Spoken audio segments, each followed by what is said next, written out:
Freedom is traditionally understood as independence of a human being. But what is freedom? In a philosophical point of view. Now we will explain what is freedom. So, freedom is the condition or right of being able or allowed to do, say, think whatever you want to, without being controlled or limited.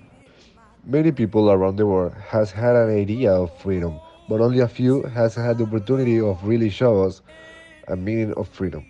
For example, Nelson Mandela. But who is Nelson Mandela? Mandela was a lawyer and politician born in South Africa who was imprisoned for 27 years for his opposition to the policy of racial segregation with which they took away the right to freedom, freedom of expression, etc. for an injustice. The perspective of Nelson Mandela was that he thinks that you should not take a person's freedom for the simple fact that he doesn't think the same as you, much less that he is not physically the same as you and he was deprived of his freedom unjustly imprisoned in a jail. One of the phrases he said when he got out of jail was, "When I got out of prison, that was my mission, to release both the oppressed and the oppressor." Now we will talk about Jean-Paul Sartre. Jean-Paul was a French philosopher.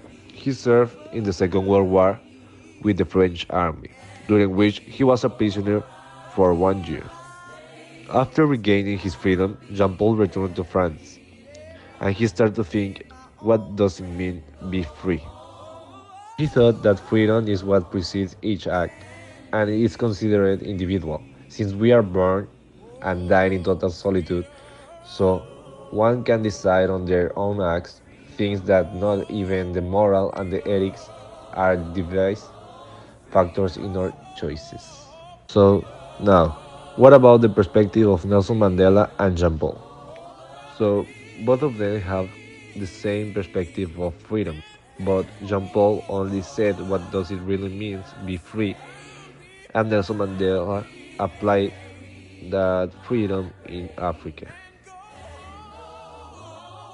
Thanks to this perspective, we began to think about what is happening in the world and we focus on the country of Venezuela. And we are very interested in how all the citizens show their freedom of expression and how the government doesn't let them be totally free. What is currently happening in Venezuela is that Venezuelan government is opposed to the wishes of his people. Political analyst Oscar Schemmel said that the 70% of the population supports Nicolas Maduro. However, according to the data, in COVID, 80% of the population doesn't want Maduro to continue in the mandate. Thanks to this popular topic, the population makes so many articles magnification, dividing the Venezuela people in those who are in favor and against the mandate of Nicolas Maduro. After reading all this, we came the same perspective as Sartre, because his words have a lot of reason and how he said that he born free, but at the same time is a punish because some people don't even know how to get away with the freedom. So that's why we are more comfortable to us. It fits very well in our freedom thoughts. That's why we think that this example we can study in Venezuela. Now we are going to talk about Sartre and the existentialism and humanism. We start to think in why we are free or how we know if we are free. And he arrived to thinking that was man is condemned to be free because once thrown into the world he is responsible for everything he does.